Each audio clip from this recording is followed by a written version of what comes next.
Վարչապետ,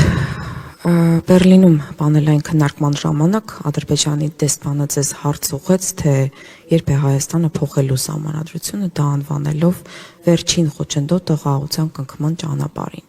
Ուզում եմ հարցնել մեզ համար Ադրբեջանի կողմից կա խոչընդոտ խաղաղության պայմանագիրը ստորագրելու այսօրվա դրությամբ, եթե հենց Ադրբեջանը դադարի պայմաններ առաջ քաշել։ Կներեք, վերջին հատվածը լավ չհասկացա։ Փաստացի այս պահին ըստ իմ տպավորությամբ մեզ խանգարում է պայմանագիր ստորագրել հենց Ադրբեջանի առաջ քաշած պայմանները։ Դե մեզ ոչ թե խանգարում է պայմանագիր ստորագրել, հիմա մենք աշխատում ենք ու մենք պայման չունենք խաղաղության համաձայնագիրը ստորագրելը, Ադրբեջանը այդքան էլ պարզ չի, պայման ունի, պայման չունի եւ այլն, որովհետեւ այդ թեմաները իրենք առաջ են քաշում եւ մենք այդ թեմաների հետ առնչվում եւ առերեսվում ենք եւ դուք այնտեղ եթե ներկայեք ես մեր պատասխանում ամբողջական ներկայացրի մեր դիրքորոշումը, որովհետեւ հարցը ինչ է, ես պարզ հարց եմ տալիս, ասում եմ ուզում եմ հասկանամ Ադրբեջանը ուզում է որ մեր սահմանադրության մեջ տարածքային պահանջներ լինեն, թե իրոք անկեղծորեն մտածում է որ մեր սահմանադրության մեջ տարածքային պահանջներ կան։ Եթե անկեղծորեն մտածում է որ խնդրեմ կա այդտեղ, այդ խնդրեմը լուծելու ամենակարճ ձևը խաղաղության համաձայնագիրը ստորագրելն է։ Ինչու՞։ Որտեվ երբ որ խաղաղության համաձայնագիրը ստորագրվի, մենք մեր օրենսդրությանը համապատասխան պարտավոր ենք, ստիպված ենք, չենք կարող չուղարկել սահմանադրական դատարան, որպեսզի սահմանադրական դատարանը ստուգի այդ համաձայնագրի համապատասխանությունը Հայաստանի Հանրապետության սահմանադրությունը։ Հիմա այդտեղից երկու տարբերակ կա, կամ սահմանադրական դատարանը որոշում է, որ համաձայնագիրը համապատասխանում է Հայաստանի Հանրապետության սահմանադրությանը։ Այդ դեպքում մենք ոչ մի խոչընդոտ չունենք այն ուղարկել ազգային ժողով եւ վավերացնել։ Երբ որ վավերացվում է համաձայնագիրը ազգային ժողովում, սահմանադրության 5-րդ կետի, կարծեմ 3-րդ մասի համաձայն, վավերացված միջազգային պայմանագրերի եւ մեր ներքին օրենսդրության մեջ հակասությունների դեպքում միջազգային պայմանագիրը ունի ավելի բարձր իրավական նշանակություն։ Երբ որ այդ համաձայնագիրը ստանում ավելի բարձր իրավական նշանակություն, Հայաստանը ուզենայել չի կարա տարածքային պահանջներ ունենա Ադրբեջանից։ Ինչու՞։ Որովհետեւ այդ համաձայնագրի առաջին հոդվածում, որ արդեն հրապարակային փաստաթուղթ է, գրված է, որ ելնելով այն իրողությունից, որ խորհրդային միության հանրապետությունների ադմինիստրատիվ սահմանները դարձել են պետական սահմաններ, կողմերը ճանաչում են միմյանց տարածքային ամբողջականությունը, ինքնիշխանությունը եւ քաղաքական անկախությունը։ Երկրորդ հոդվածում ասվում է, որ այդ հենքի վրա կողմերը միմյանցից չունեն տարածքային պահանջներ եւ պարտավորվում են ապագայում եւս չներկայացնել տարածքային պահանջներ։ Մեկ ուրիշ հոդվածում ասում է, որ կողմերը չեն կարող հղում անել իրենց ներքին օրենսդրության վրա տվյալ համաձայնագրի ի կատար ածումը ձախողելու համար որպես արդարացում։ Հետևաբար, երբ որ այս համաձայնագիրը վավերացվում է, Հայաստանը ուզենայել չի կարող տարածքային պահանջներ ունենալ Ադրբեջանից։ Այս առաջինը։ Երկրորդ տարբերակը որոշումա որ չի համապատասխանում։ Համաձայնագիրը մեր սահմանադրությանը։ Ես այդ ժամանակ ասել եմ, որ ես ինքս ասում եմ, որ այդ դեպքում սահմանադրական փոփոխություններ կնախաձեռնեմ, որովհետև կարծում եմ, որ ձեռքբերված խաղաղությունը այնպիսի արժեք է, որ ասում եմ, որ պետք է ամենօրյա խնամք տանենք եւ խնամք տանենք, որ արժի գնալ եւ այդ փոփոխությունը անել։ Բայց այսօր ես չունեմ լեգիտիմություն Հայաստանի ժողովրդին ասել, գիտեք ինչ, եկեք սահմանադրությունը փոխենք։ Ինչու՞։ Որտեղ Հայաստանի ժողովուրդը ինձ կասի, որ 2024 թվականի սեպտեմբերին մեր սահմանադրական դատարանը որոշում է կայացրել, որ Ալմատի հռչակագիրը, որը հիշատակված է իդեպ խաղաղության համաձայնագրի նախաբանում, համապատասխանում է մեր սահմանադրությանը, համապատասխանում է մեր սահմանադրությանը։ Հետևաբար ինչի փոխենք մեր սահմանադրությունը։ Կստացվի, որ մենք քմահաճույքի համար ուղղակի փոխում ենք սահմանադրությունը։ Իսկ քմահաճույքը, բա որ դրանից հետո երկրորդ քմահաճույքը ի հայտ եկավ, բա որ դրանից հետո երրորդ քմահաճույքը ի հայտ եկավ, ու չորրորդը այդպես շարունակ ինչ ենք անելու։ Այսինքն այս նրբությունը պետք է հաշվի առնել, բայց իհարկե նաև մենք Ադրբեջանի հետ երբեք չենք քննարկել ու չենք քննարկում մեր սահմանադրության հարցը, որտեղ համար որ դա մեր ներքին հարցն է։ Եվ մեր ներքին հարցի տրամաբանությամբ քաղաքացիական պայմանագիր կուսակցություն համաժողովի վերջին հռչակագրում մենք անդրադարձ ենք ունեցել նոր սահմանադրության ընդունելու օրակարգին, որի միջայլոց մենք որդեգրել ենք դեռ 2018 թվականից, ասելով, որ թողենք այս սահմանադրությունը մի հատ հասկանանք խորհրդարանական կառավարման մոդելը լավ է, վատ է, որովհետև այդ ժամանակ 18 թվին, երբ որ ես դարձա վարչապետ, երկու ամիս էր սահմանադրությունը ուժի մեջ մտել, հələ հոդվածներ կային, որ դեռ նոր պետք է մտնեին ուժի մեջ։ Ընդհանրապես ուրիշ բանի մասին կարող եմ ասել, օրինակ ես ծանոթացա Ադրբեջանի արտաքին գործերի նախարարության հայտարարությանը Հայաստանի Եվրամիության ռազմավարական օրակարգի հռչակագրի հետ կապված, եւ տեսեք, ես ինչ իրավիճակ եմ տեսնում։ Իրավիճակ եմ տեսնում, որ Ադրբեջանը մի կողմից ասում է արևմտյան Ադրբեջան, այն մյուս կողմից ասում է վայ գրած է Ղարաբաղյան հայեր եւ այլն եւ այլն եւ այլն։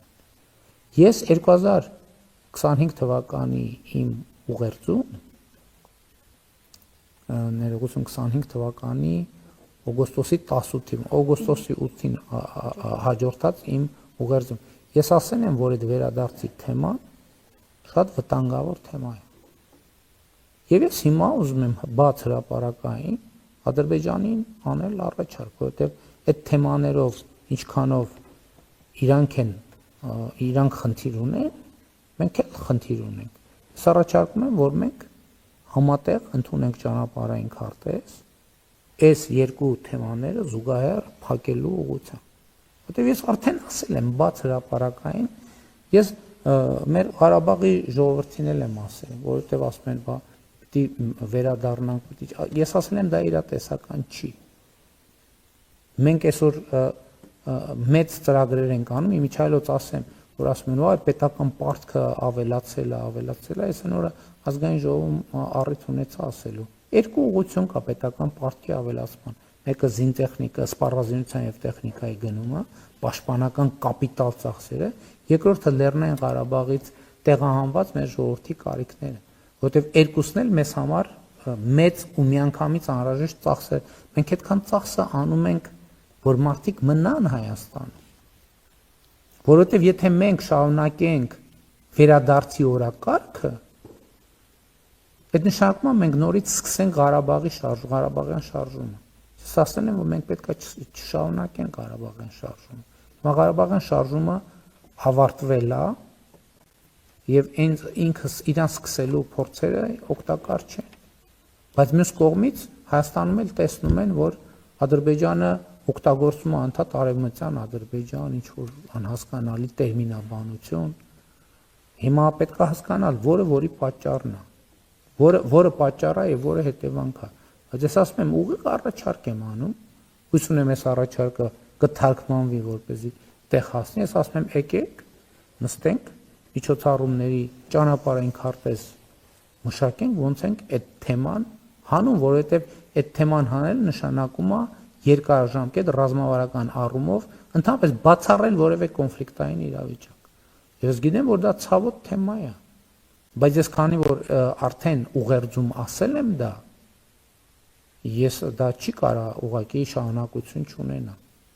Այդ թեմայի շարունակությանը խանգարում է արևմտյան Ադրբեջանի եւ այս կարգի ինչ որ խոսում, ինչ արևմտյան։ Ես ասել եմ, որ Հայաստանի Հանրապետությունում չի կարող լինել արևմտյան Ադրբեջան։ Եվ այո, ընդունում եմ նաեւ, որ եթե մենք ճանաչել ենք միմյանց տարածքային ամբողջականությունը, իսկ մենք ճանաչել ենք միմյանց տարածքային ամբողջականությունը, ուրեմն պետքա դա ամբողջական իրականացնենք։ Այս այն պատկերացրած ճանապարհը։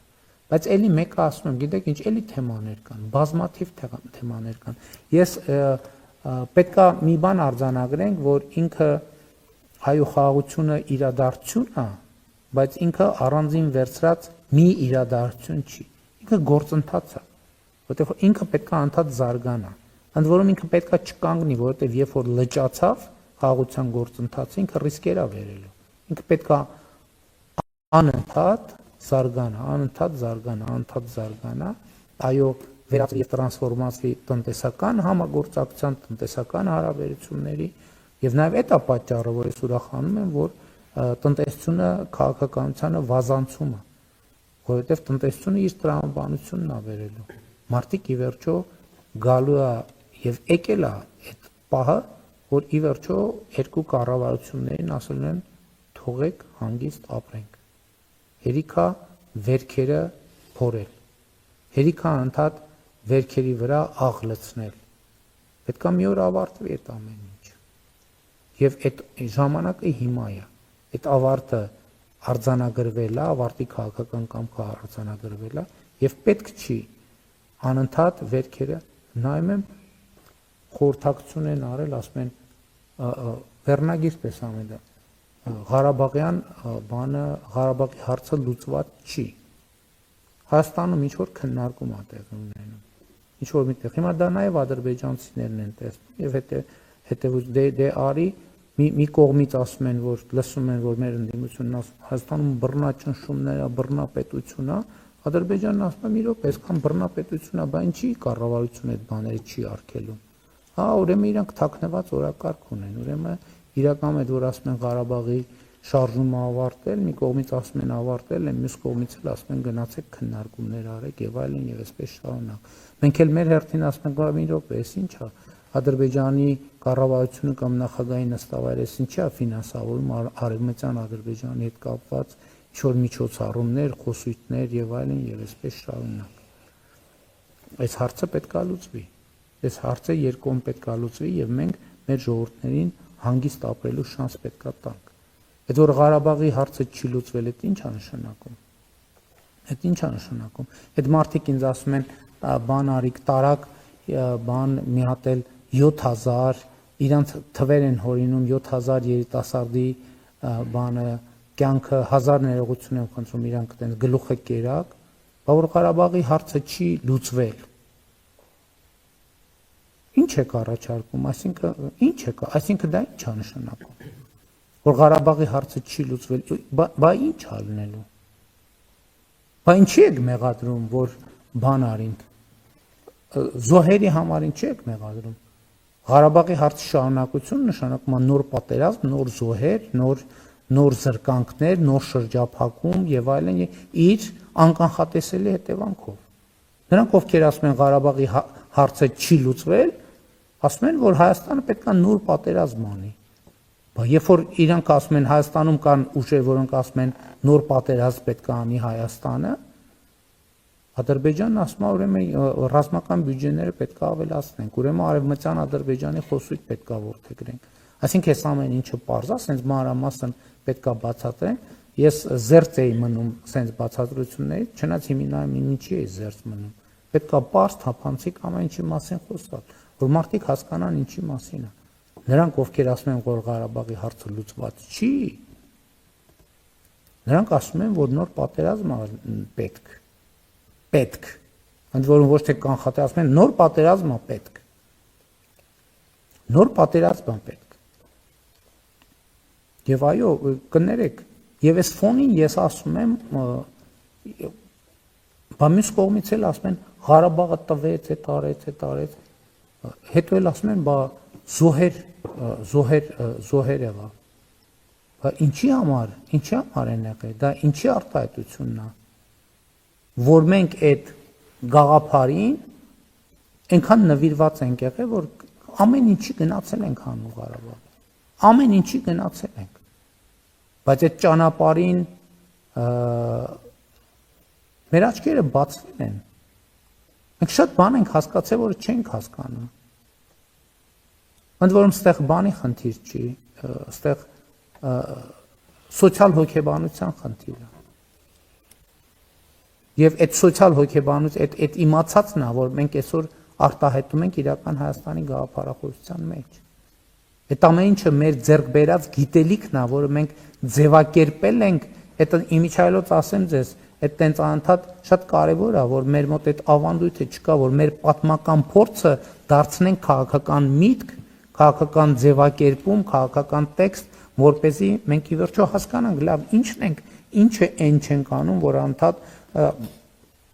ողբերգությունների, մակարումների, կոտորածների, ցեղասպանությունների միջով ենք անցնում։ Հիմա մենք այո, մեր նահատակների կյանքի գնով, ժողովուրդ ջան, մենք շանս ենք ստացել փոխել մեր ճակատագիրը։ Մենք շանս ենք ստացել, ասում ենք, չէ, մեզ մի կողմից ասում են անհամատեղելի է։ Մի կողմից մեղադրում են զոհերի մեջ, մի կողմից ասում են նոր զոհեր են պետք։ Խաղաղությունը հաստատված է, Ղարաբաղի հարցն էլ լուծված,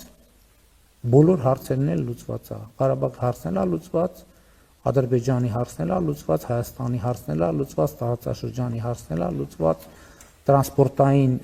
կապուղիների հարցն էլ լուծված, սահմանների սահմանազատման հարցն էլ լուծված, բոլոր հարցերը լուծված են։ Մնում է մնալ այդ լուծումների շրջանակում, մնում է սադրանքների չտրվել եւ սադրիչ խոսույթներ չորթեգրել։